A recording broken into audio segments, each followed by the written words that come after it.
Bonjour à tous. Il y a bientôt 2 ans, j'étais longuement revenu sur la carrière de Robert Zemeckis, mais j'avais laissé de côté une partie spécifique de sa carrière, à savoir ses activités télévisuelles. Outre un documentaire sur la drogue, l'alcool et la cigarette au XXe siècle et un pilote de série télévisée, il s'est surtout illustré par 4 fois dans le fantastique et l'horreur en tant que réalisateur. En ces temps de fête des morts et autres Halloween, il était donc temps d'y revenir. Donc si vous êtes prêts, nous partons pour le milieu des années 80.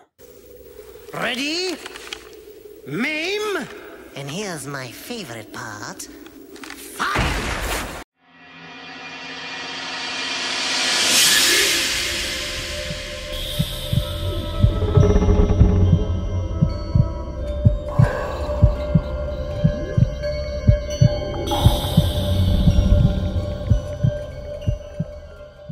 Après le fiasco de la 4e dimension, le film, Steven Spielberg se lance dans une nouvelle anthologie, cette fois-ci pour la télévision. Diffusée entre 1985 et 1987 sur la chaîne NBC, Histoire fantastique sera le terrain de jeu de réalisateurs prestigieux et parmi eux des poulains de Steven Spielberg.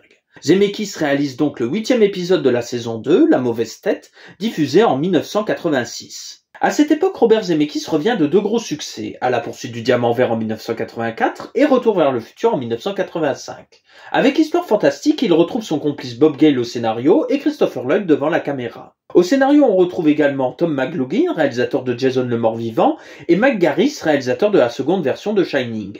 Outre Lloyd, le casting s'étoffe de Scott Coffey et de Mary Stuart Masterson, que l'on pouvait voir à l'époque dans le teen movie produit par John Hughes, La vie à l'envers, ou Jardin de pierre de Francis Ford Coppola. Ces derniers incarnent 2 ados faisant un rite afin de tuer leur professeur sadique. En voulant conjurer le sort, ils s'y prennent mal et le corps est découpé en 2, la tête et le reste du corps. Comme vous l'avez sûrement deviné, Zemeckis adapte la légende de Sleepy Hollow ou du cavalier sans tête, une histoire qui avait déjà été racontée par les studios Disney dans les années 40 et que Tim Burton reprendra en 1999. Une histoire qui avait déjà été revisitée par Zemeckis et Bob Gale dans les années 70 pour la série Les Dossiers Brûlants. D'après un de leurs scénarios, l'épisode à toute vitesse mettait en scène un motard sans tête s'en prenant à ses meurtriers. Le héros joué par Scott Coffey a une véritable obsession pour le personnage de Masterson, au point d'avoir des photos d'elle partout dans sa chambre au-delà du raisonnable. Bien qu'il soit complice, l'amour ne semble pas réciproque et cela se confirmera dans les dernières minutes où elle finira par le laisser tomber en pleine poursuite. Christopher Lloyd cite régulièrement Shakespeare dans l'épisode et notamment Macbeth.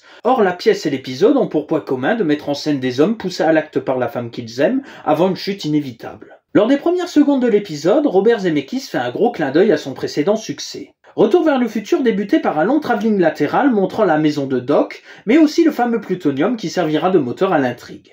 Il en est de même ici avec la chambre du héros présentée par un long travelling latéral, mais aussi la mise en avant d'un crâne servant de téléphone. Une allusion qui annonce ce qui va arriver par la suite. Créée en 1989, la série Les Contes de la Crypte adaptait divers comics publiés par EC Comics dans les années 50. Le titre éponyme, mais aussi The Haunt of Fear, The Vault of Horror, Crime Suspense Stories, Shock Suspense Stories et Two Fist Tales.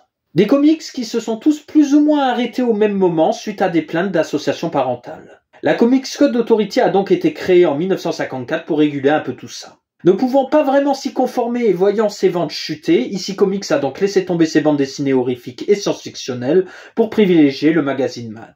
Néanmoins, n'en déplaise aux parents, les bandes dessinées EC Comics ont eu un certain culte par la suite et ont influencé bon nombre d'artistes. Parmi eux Stephen King, George Romero et Bernie Wrightson qui rendront un vibrant hommage à ces bandes dessinées avec Creepshow. Bien que des adaptations avaient déjà été réalisées dans les années 70 sous forme de films à sketch, la série sera un véritable phénomène entre 1989 et 1996, se prolongeant sur 7 saisons. Elle fut d'ailleurs un des premiers gros succès de la chaîne HBO, bien avant Les Sopranos ou Sex and the City. Un épisode des Contes de la Crypte se présentait toujours ainsi. Le Crypt Keeper, ou le gardien de la crypte, introduisait et concluait l'épisode, et au milieu se trouvait une histoire adaptée d'une bande dessinée d'EC Comics.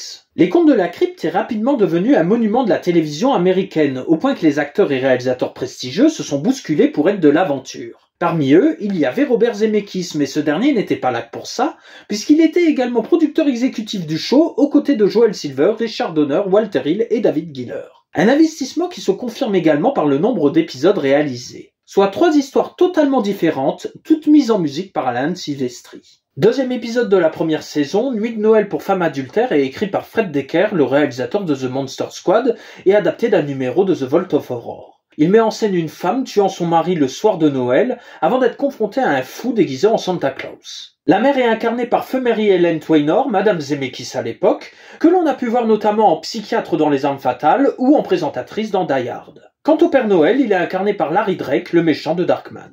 L'épisode se présente comme une spéciale Noël avant l'heure puisqu'il a été diffusé en juin 1989. Le travelling inaugural renvoie encore une fois à Retour vers le futur, avec sa maison toute proprette et bien décorée, avant de passer au massacre. Trainor peut être vu comme une mère Noël diabolique avec sa robe de chambre rouge, tandis que Larry Drake se présente comme une perversion du Père Noël, à l'image de Patrick Floerschan dans 3615 Code Père Noël. Là encore, une histoire de huis clos où un psychopathe est déguisé en Père Noël et s'en prend à un gamin adorateur du Père Noël et à un adulte le soir de Noël. Quant au Crypt Keeper, il se présente dans son plus bel apparat de Père Noël.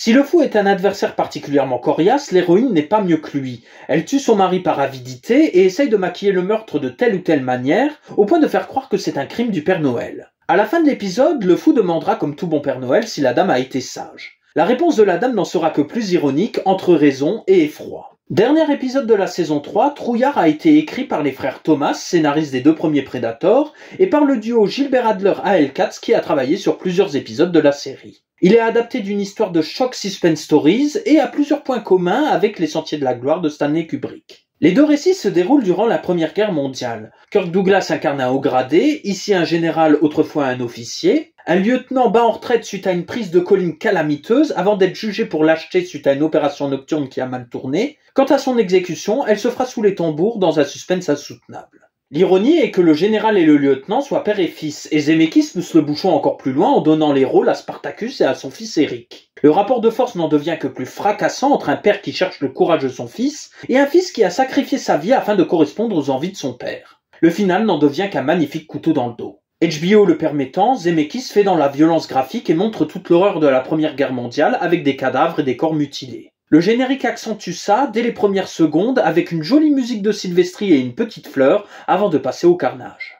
Dernier épisode de la saison 6, Humor d'horreur est l'adaptation d'un numéro de Shock Suspense Stories par le duo Katz-Adler.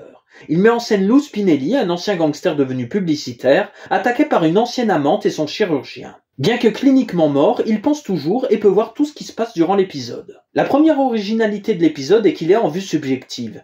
Ainsi le téléspectateur ne verra que ce que Lou Spinelli voit. Ensuite, la seconde originalité est que le personnage s'est fait refaire le visage et ressemble désormais à Humphrey Bogart, figure du film noir, genre qui correspond parfaitement à l'épisode. Humphrey Bogart est ressuscité à l'écran grâce à des images de synthèse, des archives et des extraits de Casablanca, au même titre qu'Alfred Hitchcock en début d'épisode. L'effet étant ce qu'il est en 1995, il est bien évidemment perfectible. Néanmoins, il s'avère saisissant en mouvement et encore plus glauque que lorsque le personnage est inconscient.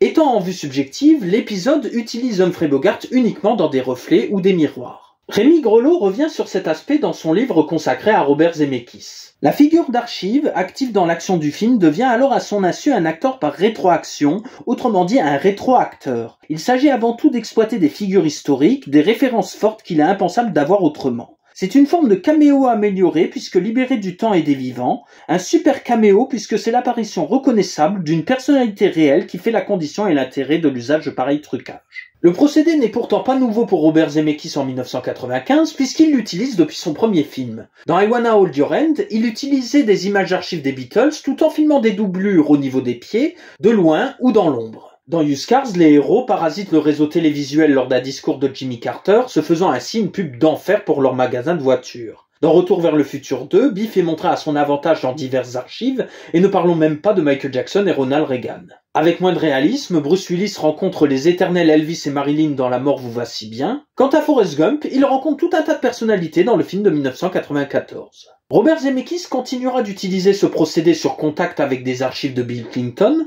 et son utilisation de la performance capture n'est pas si éloignée du rétroacting, puisqu'il peut modifier ses acteurs à outrance, faisant de Ray Winstone un valeureux guerrier musclé, ou de Jim Carrey un vieillard. Le rétroacting n'est pas non plus sans rappeler certaines tentatives de de-aging récentes. On pense notamment à Rogue One et à ses visages reconstitués de Carrie Fisher et de Peter Cushing.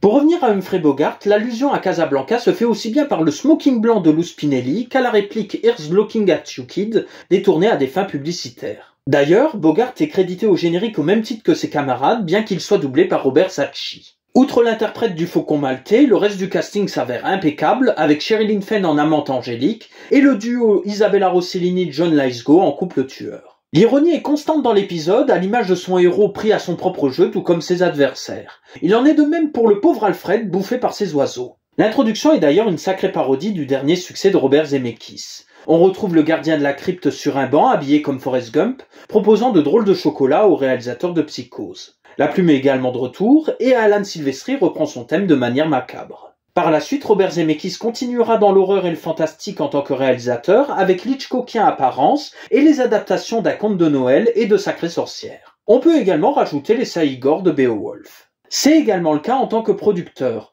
En 1998, Gilbert Adler, Joel Silver et lui fondent Dark Horse Entertainment, une maison de production produisant des films d'horreur à bas budget. Si le studio continue de produire des films après 2007, ce n'est plus le cas de Robert Zemeckis. En sa présence, 6 films ont été produits et autant dire qu'ils allaient du vaguement correct au très mauvais. Néanmoins, les meilleures productions horrifico-fantastiques de Robert Zemeckis n'ont pas été développées chez Dark Horse. Il s'agit de Fantôme contre Fantôme que l'on a largement évoqué il y a 2 ans et de Monster House qu'il a produit avec Steven Spielberg. Comme quoi, on revient toujours à la case départ. Donc voilà pour les aventures macabres de Robert Zemeckis, j'espère que cela vous plaira, n'hésitez pas à vous abonner à la chaîne, à commenter la vidéo sur Twitter, sur Facebook ou sur YouTube, à la partager, et sur ce je vous dis à la prochaine.